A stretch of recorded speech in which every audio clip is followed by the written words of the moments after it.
자, 지금 시간이 2022년 10월 28일 금요일 오후 6시 3분입니다. 코스피 200 지수 보겠습니다.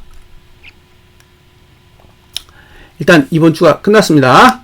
이번 달은 하루 남았어요. 295.06인데 상단선은 찍었지만 뭐 소폭 밀리고만 있을 뿐 별 변화가 없어요.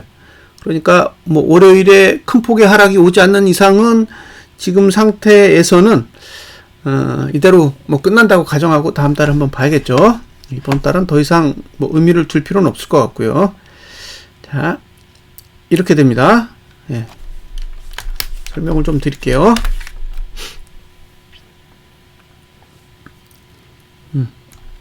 잘 보셔야 될 것들만 챙겨서 설명을 드릴게요. 일단 이게 P3이고요. 예, 하단선입니다. 예, 매수 자리죠. 예, P3이고 상단선이에요. 이건 매도 자리입니다. 그리고 그 위에 상단선이 여기 P4고 여기도 상단선이고 매도 자리예요. 예, 여기가 고가죠. 그러니까 이게 이제 이걸 맞고 누르면 하단선을 누르면 누르면 끝이고 여길 맞고 들어요.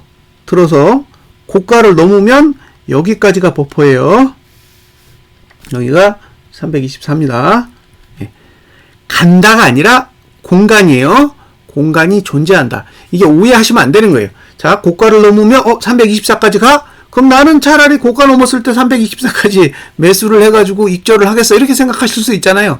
그런 게 아니라는 거예요. 여기 공간만 있다는 거예요. 공간. 자, 매수는 여기 저가에서 요 하단선까지가 일단 매수 영역이에요. 근데 요 빨간색 이게 T5고요. 상단선인데 이게 하락 추세선이에요.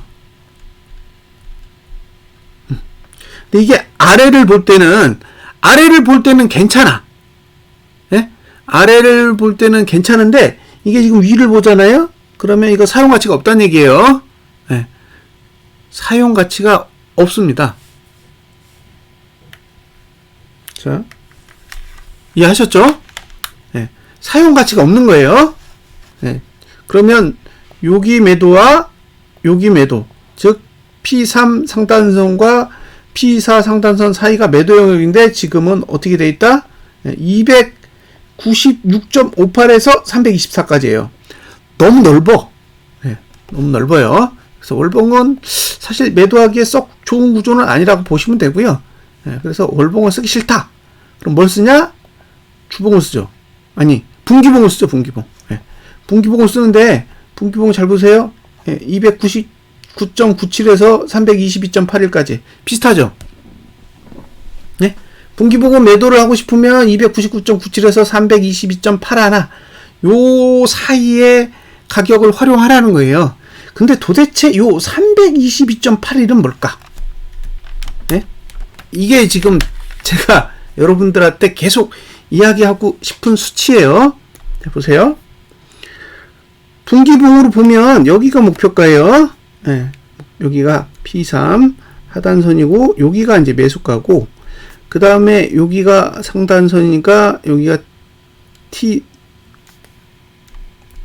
T4죠. T4고 상단선. 그럼 이게 매도고 그 다음에 여기가 T5고 상단선이고 이것도 매도예요. 그러면 매도하기 좋은 위치는 여기에요. 왜냐면 이 점선을 여기서 썼기 때문에 저는 개인적으로 쓴 건 별로 안 좋아요. 그럼 여기가 매도 공간인데 매도 공간이 어떻게 된다? 299.97에서 322.81까지라는 거예요. 그럼 요 322.8 하나는 어디서 왔냐? 예, 이걸 설명해 드려야 되잖아요. 자, 이제 보실 화면은 일목이에요. 일목. 네, 일목 준용도입니다. 이것도 캡처를 해서 제가 설명을 해 드릴게요. 캡처를 해서 설명을 해 드리겠습니다. 자, 됐죠? 요 보라색 선이 후행 스팬이에요. 후행 스팬. 그 다음에 요게 볼벤 20이고요. 그 다음에 요게 이제 요게 기준선 26입니다. 16. 예. 그러면 요게 선행 스팬이에요. 이렇게 생겼어요. 일목균형도라는 게 이렇게 생겼다는 거예요. 예. 그러면 지금 여기 봉하고는 만났어요. 예. 후행 스팬이랑 봉이랑 대드 났어요. 그러니까 이건 완성. 그 다음에 해야 될 일은 뭐냐? 요 기준선 기준선 26이랑 후행 스팬이랑 만나야 돼요. 이 두 개가 만나야 됩니다. 이게 다음 절차예요. 다음 절차인데 여기서 체크해서 보셔야 될 게 뭐냐면 결국 여기서 어떻게 움직이든 예? 여기서 어떻게 움직이든 시간이 지나면 기준선 26을 만나야 되잖아요. 근데 기준선 26은 여기가 맥스예요. 여기가 여기 몇이냐? 322.66이에요. 예. 그러니까 이제 이해되시죠? 예. 322.81 그게 실제로는 뭐다? 기준선 26 값이랑 똑같다고요. 그러니까 이 위로 못 간다고요. 예? 이 위로 두 달 안에 못 가. 어차피 가도 다시 내려와야 돼.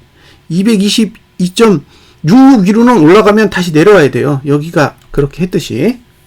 예. 그러니까 결국엔 222.66 아래에서 놀 거라는 거예요. 적어도 두 달 동안은. 예? 그러면 여기 남은 시간이 이제 11월하고 12월 두 달인데 여기서부터 여기까지 움직일 수 있어요.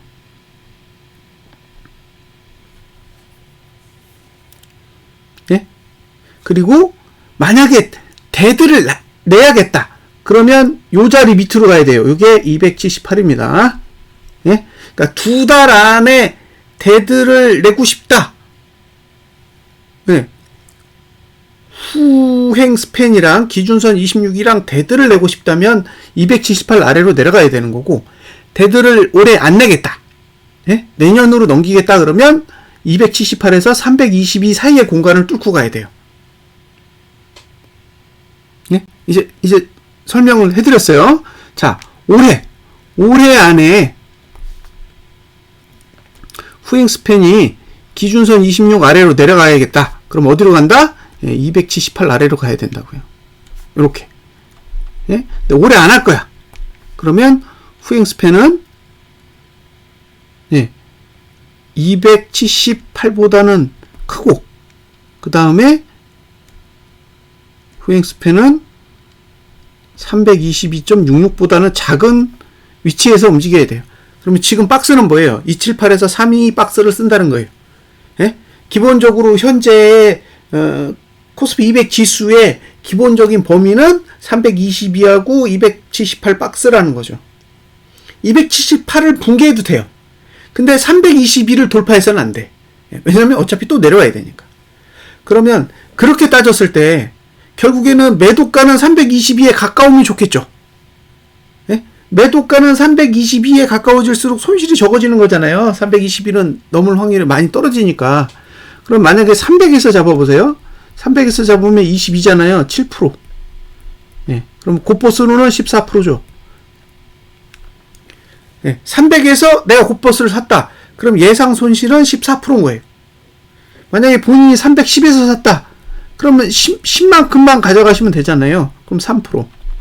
그럼 곱버스는 6% 손실 나는 거죠. 예. 그렇게 계산하시고 전략을 일단 세워보시면 돼요. 올해는 그렇다고요. 내년은 모르고요. 네, 내년은 제가 생각할 단계가 아니고 올해는 그렇다는 겁니다. 여기까지 제가 설명을 해드렸고 이거 초기화 할 수 있나? 잠깐만요. 자, 모두 지우고요. 그 다음에 이제 설명드릴 건 뭐냐면 자, 여기를 잘 보세요. 이봉. 이봉과 이봉이 같은 봉이에요. 이봉입니다. 예. 이게 뭐냐? 볼린저 밴드 20 하단선을 뚫은 봉이에요. 예. 뚫었죠. 뚫으니까 위로 올라가. 이렇게 올라가죠. 여기도 위로 올라가잖아요. 그리고 지금 내려가고 있어요. 이렇게 내려가죠. 여기도 이렇게 내려갑니다. 그럼 어떻게 되느냐? 볼린저 밴드 20 하단선도 같이 내려가요. 이렇게. 그리고 여기도 대단하죠. 예. 그러니까 봉이 대든하고 얘도 대든해요. 그죠? 같이 데드 난다는 거예요. 지금 이 구조로 흘러가면 봉도 데드가 날 거고 볼벤도 데드가 날 거예요. 두 가지가 같이 난다는 거예요. 이렇게. 예. A와 B가 같이 날 거라는 거예요. 어떻게 되면 후행 스팬이 기준선 26을 뚫고 내려가면 예. 현재는 어떻게 된다?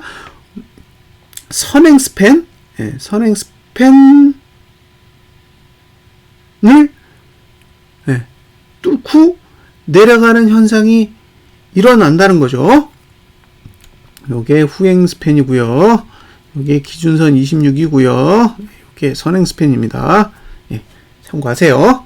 그리고 이게 볼벤 20이에요. 예. 그러면 요 코스로 움직인다고 가정을 해보시면 볼린저 밴드 20 하단선도 선행 스팬이랑 데드가 날 거고 그 다음에 봉도 선행 스팬이랑 데드가 날 거예요. 그리고 올라가려면 A가 B랑 만나야 돼요. 예? 일반적으로 A가 B랑 만나면 이제 상승할 수 있는 조건이 만들어지는 것 같더라고요. 그러면 다시 화면에서 어디 갔지? 아, 여기 있다. 잠깐만요.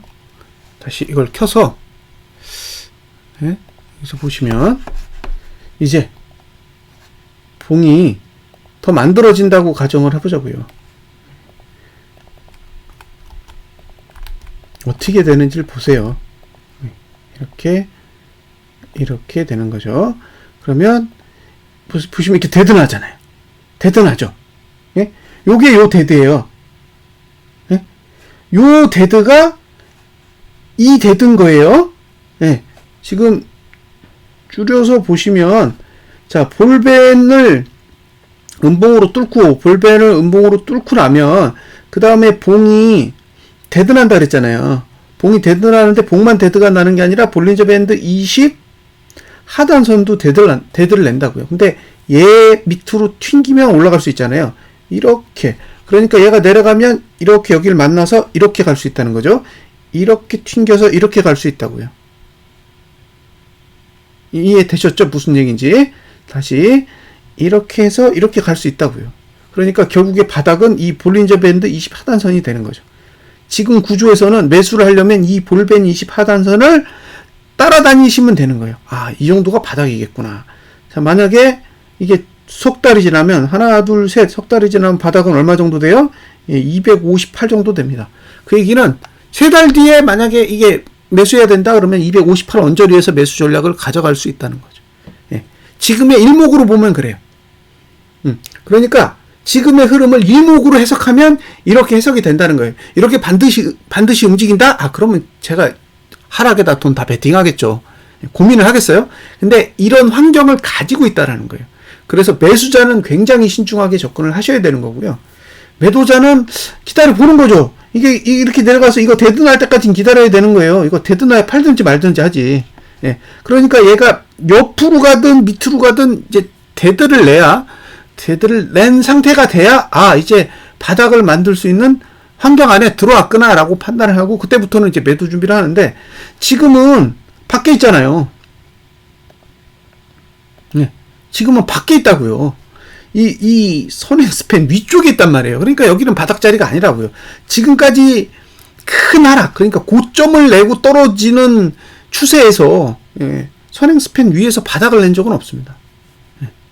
특히 볼벤 20 하단선을 먼저 만나고 나서 선행 스팬 위에서 바닥을 낸 적이 없기 때문에 지금은 그냥 믿고 가는 수밖에 없어요. 과거에 그런 적이 한 번도 없는데 지금 그런 일이 일어난다고 가정할 수가 없는 거죠. 그래서 300에서 322 그 박스 있죠. 300에서 322 그 박스가 제 기준에는 매도하기에 나름 괜찮은 영역이라고 생각해요. 322보다 낮고 300보다 높은 자리는 이제 분기봉 입장에서는 매도하기에 좋다. 근데 그 자리가 이번 달 고가를 넘어야 가능해요. 이번 달 고가를 넘어야 가능한 자리예요. 이번 달 고가는 300이 안 되기 때문에 이번 달 고가 얼마인지 아세요? 예. 자, 고가의 위치가 얼마냐? 99.19입니다. 결국에는 300을 간다는 건 이번 달 고가를 넘는다라는 걸 의미해요. 예, 그 부분은 감안을 하시면 됩니다. 자, 이제 제가 설명하고 싶은 내용 다 했어요. 그냥 내려갈 수도 있어요. 예, 그냥 내려갈 수도 있다고요. 예, 그냥 내려가면 어쩔 수 없는 거예요. 그걸 제가 내려가는 게 이상하다고 얘기할 수 없다고요. 그러니까 이게 올라갔다가 내려갈 거냐, 그냥 내려갈 거냐, 저는 몰라요. 저는 모르기 때문에 제 입장에서는 최악의 상황을 고려하는 거예요. 자, 월요일날 동영상 설명 드릴 때 뭐라고 드렸냐, 그죠? 여기가 상단선이고 이게 추세선이면 상단선 위로 추세선까지 갔다가 밀릴 수 있다고 요 설명은 드렸습니다. 네, 이거 확인해 보세요. 그런 얘기가 있었는지 없었는지는 확인해 보시면 알 거예요. 보통 이렇게 그려요. 보통 이렇게 그립니다. 하필 근데 이게 금요일날 왔기 때문에 네, 선뜻 추천하기는 어려워요. 자, 이제 차트를 보겠습니다. 첫 번째 거래량을 보세요. 거래량.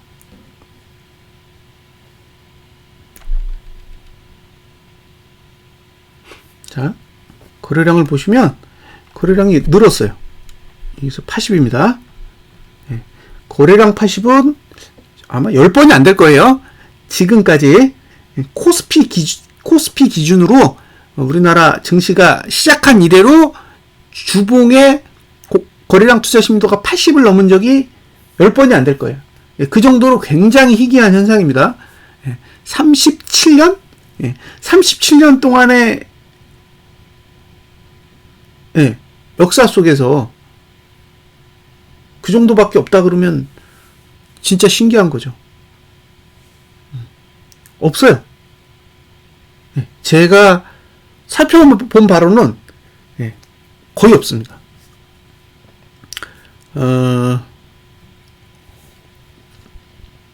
IMF 터질 때 있었어요.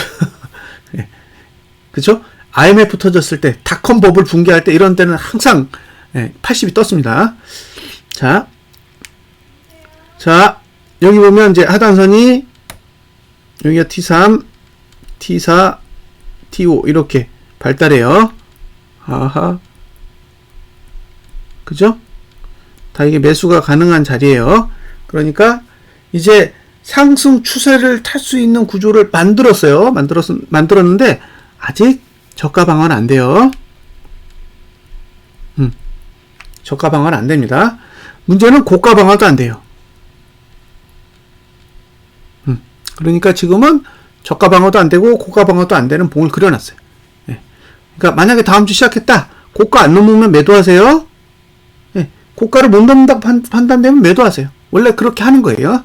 저가가 지켜진다 라고 생각하면 매수하세요. 이 구조는 저가가 지켜지면 매수, 그 다음에 고가가 방어되면 매도예요. 근데 둘 다 방어 능력이 없어요. 그러니까 이건 고가를 넘어도 되고 저가를 깨도 돼요. 둘 다 방어 능력이 없기 때문에 어느 쪽이 유리한지는 저는 모르겠어요.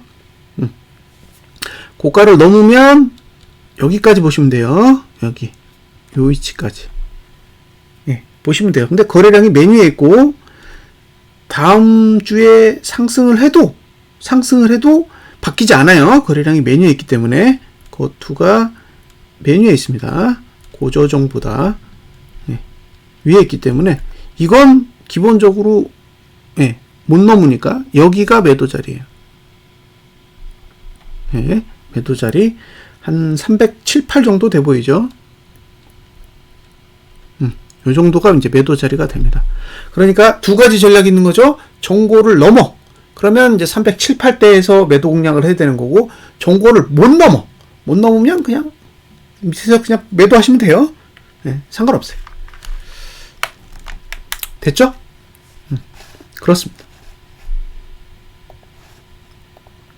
자, 지금 위치가 306.5네요. 306.5.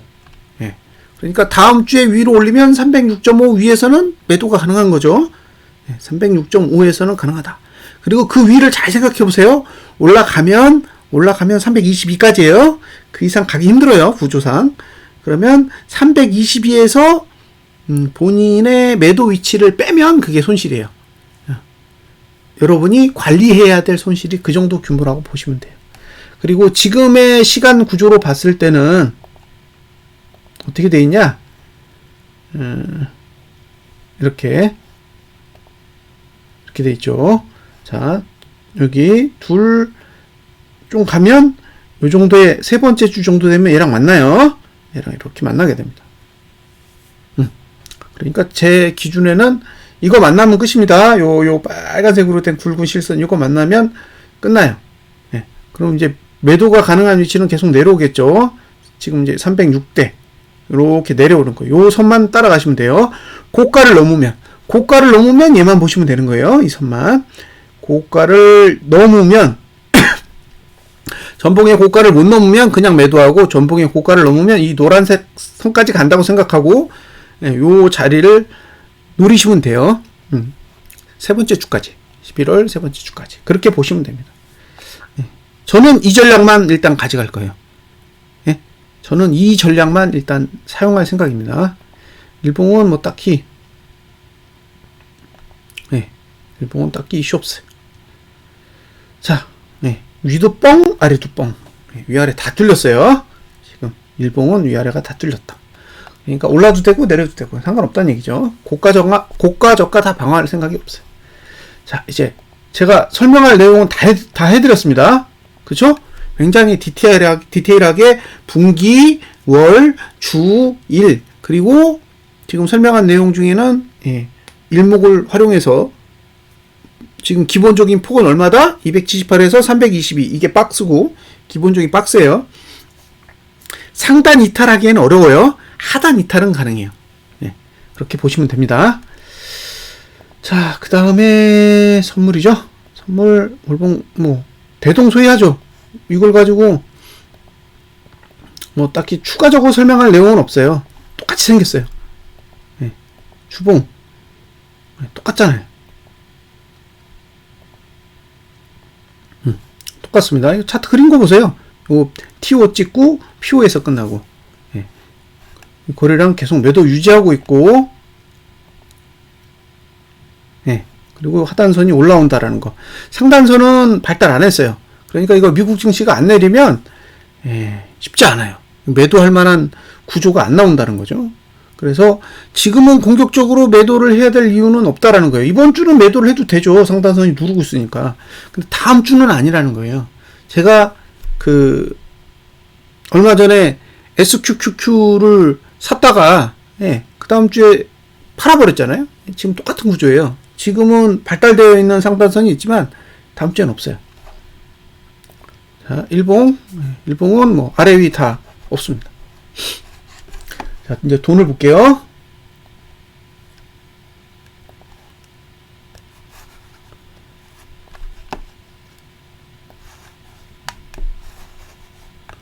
자, 이게 돈입니다. 돈인데 이렇게 생겼어요. 개인이 679억 매도, 외국인이 1904억 매도, 기관이 2520억 매수, 그다음에 외국인이 1413억 매도입니다. 자, 요 형태만 보면 개인이 현물을 팔았어요. 그러면 이건 상방이죠. 외국인이 선물을 팔았어요. 이건 하방이에요. 그러니까 상방과 하방이 겹치죠. 외국인이 현물을 팔았으니까 외국인은 하방에 관심이 있는 것처럼 보이지만 청산한 물량이 다 적어요. 그러니까 누적으로 보면 여기도 매수고 현물도 매수고 선물도 매수예요. 선물도 1조 원 이상 매수를 들고 있습니다. 그러니까 아직은 외국인이 상방을 포기한 게 아니라는 거죠. 다만 강하게 올라가는 걸 지금 제어하는 거예요. 못 올라가게. 박스니까. 어차피 지금의 흐름은 박스권이니까 올라가지도 못하고 내려가지도 못하게 계속 관리를 하고 있다라고 보시면 됩니다. 그렇게 이해하시면 돼요. 그래서 오늘 돈의 흐름은 큰 의미 없다. 그리고 이번 달은 결국에는 개인은 현물을 팔았고 외국인은 선물을 샀기 때문에 지금은 어쨌든 지수는 상승 마감할 가능성은 충분히 있다라고 보여지는 거죠. 그러면 다음 달이 됐을 때 사실은 지수로 봤을 때는 하락보다는 상승이 유리해요. 상승이 유리한 구조를 가지고 있으니까 오를 수 있다라는 걸 감안하시고 보셔야 돼요. 개파랗게 나와도 오를 수 있다라는 걸 감안하시고 대응 전략을 세우셔야 돼요. 다만 이제 매수는 밑으로 내려야 가능하고, 매도는 반대로 위로 올라야 가능해요. 예, 지금 상태라면 차라리 위로 오르거나 아니면 개파락이 무지 심하게 오거나, 예? 그러니까 다음 주에 개파락이 엄청나게 심하게 와. 그러면은 지금의 월봉이 가지고 있는 상승의 힘이 굉장히 많이 소멸될 거예요. 그러면 지금 제가 분석하고 있는 걸 다 뒤집어야죠. 근데 그게 아니야. 예. 다음 주 월요일도 그냥 지지부진하게 끝나. 그러면 예, 하락의 힘이 굉장히 약화되는 상황이기 때문에 오히려 매도 전략을 가져가려면 충분한 반등을 노리는 편이 더 안전한 거래가 될 수 있고요. 여기서 반등을 노린다라는 거는 322 기준으로 하는 거잖아요. 그러니까 322에서 빼면 돼요. 322에서 310에 매도 쳤다 그러면 12포인트가 이제 예상 손실이고, 예, 307에서 했다 그러면 15포인트가 예상 손실이고 그렇다는 거예요. 그래서 그런 부분들은 이제 감안하시고 전략을 세우시면 좋겠습니다. 자, 오늘 미국 증시가 끝나고 나면 월요일 오후 9시에 변경된 내용에 대해서 다시 이야기를 해드리도록 하겠습니다. 일주일 동안 수고하셨습니다. 감사합니다.